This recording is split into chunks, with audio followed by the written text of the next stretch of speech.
Hello friends, today we start the topic of capital rationing. Capital rationing, capital rationing refers to a situation where a firm is not in positive to invest in all the profitable projects due to constraints in availability of funds. It means एक ऐसी situation होती है firm में जहाँ पे firm के पास fund जो होते हैं ना वो लिमिट में होते हैं और इन्वेस्टमेंट अपॉर्चुनिटीज़ मार्केट में इन्वेस्टमेंट अपॉर्चुनिटीज़ बहुत ज़्यादा होती है, ठीक है। और जो एन पी वी वैल्यू है, जो हमारी नेट प्रेजेंट वैल्यू है, वो भी हायर होती है, ठीक है। अगर नेट प्रेजेंट वैल्यू अगर हमारे पास पॉजिटिव है तो it is a good sign तो हम इन्वेस्ट कर सकते हैं। बट यहाँ पे एक बिग इशू यही है कि यहाँ पे क्या होता है कि फंड्स जो होते हैं वो हमारे पास लिमिट में होते हैं, इसलिए हम क्या नहीं कर सकते, इन्वेस्टमेंट नहीं कर सकते। फॉर एग्ज़ाम्पल हम इसे इस तरीके से समझते हैं जैसे कि हमारे पास जो कैपिटल है, मतलब हमारे पास जो कैपिटल है वो 8 लाख की है और जो इन्वेस्टमेंट अपॉर्चुनिटीज़ है वो हमारे पास 12 लाख की है। जब हमारे पास कैपिटल 8 लाख की है तो हम इन्वेस्टमेंट 12 लाख की कैसे कर सकते हैं? This is a very big issue. This is called the situation is capital rationing. इसी सिचुएशन को हम कैपिटल राशनिंग कहते हैं। ऑब्जेक्टिव्स, कैपिटल राशनिंग के ऑब्जेक्टिव्स क्या क्या होते हैं यहाँ पे हम देख लेते हैं। सबसे फर्स्ट ऑब्जेक्टिव इसका ये बताया गया है कि जितने भी रिसोर्सेज जो लॉन्ग टर्म फंड्स के लिए हैं और हमारे फर्म में अवेलेबल हैं इन्वेस्टमेंट के लिए, उसका मैक्सिमम यूज़ करना है। हमें जितना ज़्यादा उसका यूज़ हो सके हमें उतना ज़्यादा उसका मैक्सिमम यूटिलाइजेशन करना है एंड सिलेक्शन करना है। हमें सिलेक्शन किस चीज़ का करना है? उस कम्बिनेशन ऑफ प्रोजेक्ट का जिससे हमें प्रॉफिट हो, wealth maximization and P V stands for net present value by using the available resources. जितने भी हमारे पास रिसोर्सेज अवेलेबल हैं उनका यूज़ करके हमें ये लगाना है कि हमें प्रॉफिट हो, एनपीवी जो है वो हायर जाए, मैक्सिमाइजेशन हो। Next is stages of capital rationing. Capital rationing के स्टेजेस क्या क्या होती हैं? सबसे फर्स्ट जो स्टेजेस इसमें बताई गई है वो है आइडेंटिफिकेशन ऑफ एक्सेप्टेबल प्रोजेक्ट। मतलब हम कैसे कोई प्रोजेक्ट है और उसको हम एक्सेप्ट करें या फिर हम रिजेक्ट कर दें। हमारे पास क्या होना चाहिए, मतलब किस तरीके से हम आइडेंटिफाई कर पाएंगे कि हम कौन से प्रोजेक्ट को हम एक्सेप्ट करें या फिर हम उसे रिजेक्ट कर दें। तो उसके लिए सबसे मेन है कि सबसे पहले हमें क्या होना चाहिए कि हमारे जो फर्म हैं उसके पास सफिशेंट फंड होना चाहिए। सफिशेंट फंड मतलब कि उतना उनके पास फंड होना चाहिए जितना कि वो इन्वेस्टमेंट कर सकते हैं। ऐसा नहीं है कि इन्वेस्टमेंट अगर आपको मतलब इन्वेस्टमेंट ज़्यादा हो और कैपिटल हमारे पास कम है तो हम इन्वेस्टमेंट नहीं कर सकते।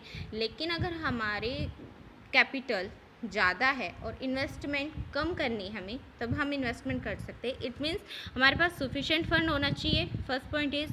और देन उसके बाद में 3 कंडीशंस ये दे रखी है जिन कंडीशंस के हिसाब से हम ये आइडेंटिफाई कर पाएंगे कि हमें किस प्रोजेक्ट को एक्सेप्ट करना है। फर्स्ट कंडीशन इसमें दे रखी है कि जो एनपीवी है वो पॉजिटिव होना चाहिए। NPV stands for net present value and P1 is greater या फिर इक्वल देन 1। और थर्ड पॉइंट जो दिखा है इसमें दिखाई नहीं दे रखा, मैं यहाँ लिख देती हूँ। इसमें ये कह रखा है जो IRR है वो ग्रेटर होना चाहिए। किससे ग्रेटर होगा? कॉस्ट ऑफ कैपिटल से। Cost of capital stands for IRR stands for internal rate of return. ये हमारी इंटरनल रेट ऑफ रिटर्न होती है। ये क्या होनी चाहिए? Internal rate of return greater होनी चाहिए। Then selection of combination of project.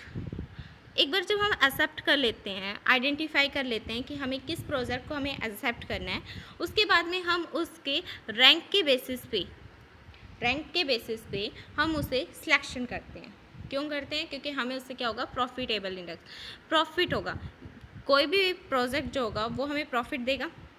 किसी भी प्रोजेक्ट में अगर हम अपनी मनी इन्वेस्ट करेंगे, उससे हमें प्रॉफिट होगा, तो उसी प्रोजेक्ट को हमें आइडेंटिफाई करना है ranked on the basis, yes sir, और देन उसके बाद में हम उसे सिलेक्शन कर लेंगे। Next is capital rationing can be classified. Capital rationing को हमें classified, capital rationing can be explain, हम इसे एक्सप्लेन करेंगे। फर्स्ट पॉइंट है इसका इंटरनल कैपिटल रेशनिंग और second point is the external. तो फर्स्ट पॉइंट पे आते हैं हम इंटरनल कैपिटल रेशनिंग पर। इंटरनल कैपिटल राशनिंग सच ए सिचुएशन, ये एक ऐसी सिचुएशन होती है when firm fixes a limit on allocated funds for new investment despite the following conditions persist. इसने ये कह रखा है कि ये एक ऐसी सिचुएशन होती है जहाँ पे फर्म जो है वो फिक्स कर देती है कि उन्हें इतनी ही लिमिट तक क्या करना है, फंड्स मतलब किसी भी इन्वेस्टमेंट में अपने फंड्स को इन्वेस्ट करना है। जैसे कि एक फ़ंड की कैपिटल है, फॉर एग्जांपल हम देख लेते हैं, फ़ंड की कैपिटल 1 लाख है और कंपनी ने फिक्स किए कि उसे इन्वेस्ट कितने करने हैं, इन्वेस्ट उसे 2 लाख करने हैं, तो कंपनी सिर्फ इन्वेस्ट 2 लाख ही करेगी। इसलिए कंपनी पहले ही इस चीज़ को क्या कर देती है, फिक्स कर देती है कि उन्हें इतने ही पैसे इन्वेस्ट करने हैं। इसके बिहाफ पर उसने 2 कंडीशन भी दी है। एक कंडीशन ये हो सकती है कि फर्म जो फंड्स हैं वो कंपनी के अंदर ही हमें मिल जाएं, कंपनी में ही अवेलेबल हो जाएं, या फिर फर्म जो क्या करेगी, एडिशनल फंड्स, मतलब जो भी उसे ज़्यादा ज़रूरत है या फिर उसके पास फंड नहीं है तो वो कहाँ से लेगी, कैपिटल मार्केट से ले सकती है। Then external capital rationing. External capital rationing एक ऐसी सिचुएशन होती है जहाँ पर कंपनी को क्या है कि हम ये मतलब कंपनी क्या कह रही है कि कोई भी business eager to procure financial viable proposals है but it is not capable enough to do like this. ठीक है, मतलब कि कंपनी जो है, मतलब कोई बिजनेस है, वो अवेल ही ना कर पाए जो रिक्वायर्ड फंड्स है, उसको अवेल ही ना कर सकती। क्यों नहीं कर सकती? क्योंकि कंपनी के पास क्या नहीं है, कंपनी इतनी एबल ही नहीं है कि वो उसके पास मतलब कंपनी के इतनी कैपेबल ही नहीं है कि उसके पास मतलब कि वो कैपिटल मार्केट से फंड्स को प्रोक्यूर कर पाए। देन उसके बाद में इसके कुछ रीजंस है एक्सटर्नल के। आखिर हम कैसे कह सकते हैं कि कंपनी कैपेबल नहीं है कि वो कैपिटल मार्केट से फंड ले सकती हैं? तो फर्स्ट रीज़न इसके ये दे रखा है कि लैक ऑफ क्रेडिटेबिलिटी। इसमें क्या है कि हो सकता है कि कंपनी की जो है इमेज गुड ना हो, एक सिचुएशन ये हो सकती है। अगर कंपनी की इमेज गुड ही नहीं है मार्केट के अंदर, ठीक है, क्योंकि जो फर्म है, फर्म को अगर अपने फंड्स लेने हैं तो कंपनी फुली किसके ऊपर डिपेंड रहती है, कैपिटल मार्केट के ऊपर डिपेंड रहती है।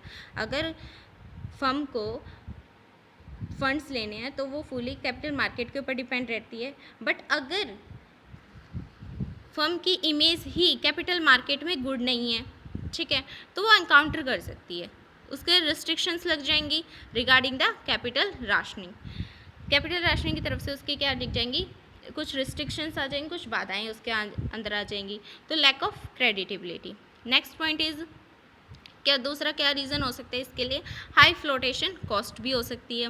हाई फ्लोटेशन कॉस्ट कैसे होगी कि अगर इट मीन्स मान लिया जाए कोई एक केस है जिसमें cost of issuing securities in the capital market is too much, मतलब जहाँ पे सिक्योरिटीज़ जो हैं वो ज़्यादा इशू कर दी गई हैं कैपिटल मार्केट में, ये ज़्यादा प्रोबेबिलिटी होती है कि कैपिटल राशनिंग को यहाँ पे फर्म जो है वो एनकाउंटर कर सकते हैं उसके साथ, ठीक है।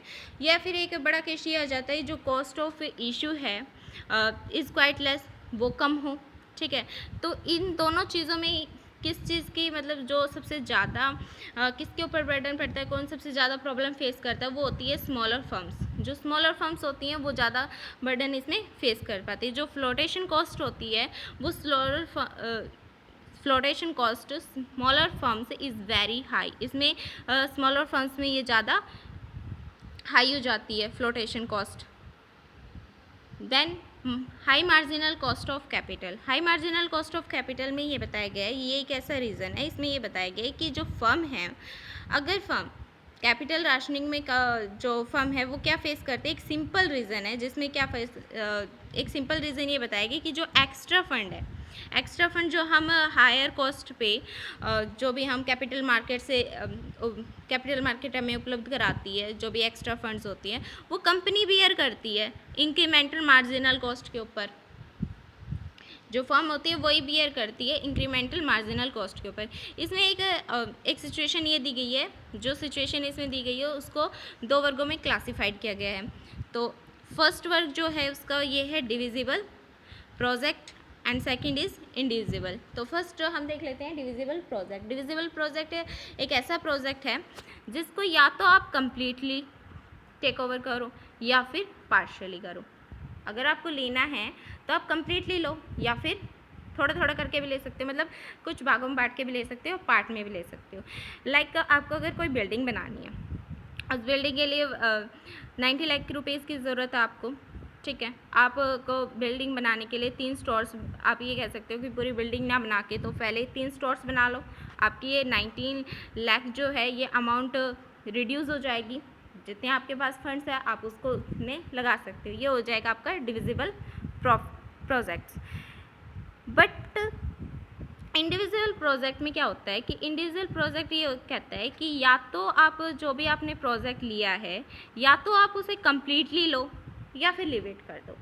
अगर आपको करना ही है, अगर आपको कोई प्रोजेक्ट लेना ही है, या तो आप उसे कम्प्लीटली लो या फिर आप उसे छोड़ दो।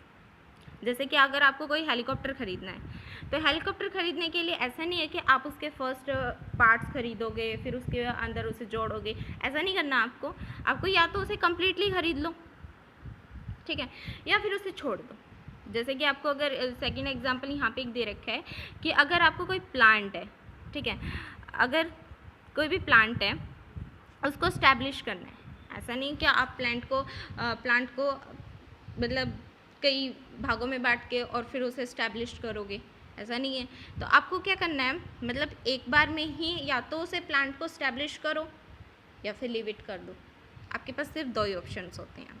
तो इंडिविजिबल प्रोजेक्ट इस तरीके से होता है, या तो आप उस प्रपोजल जो भी आपके पास प्रोजेक्ट का प्रपोजल आया है, मतलब जहाँ पे भी आपको इन्वेस्टमेंट करनी है, या तो उसे कम्प्लीटली करो या फिर उसे लीव इट कर दो।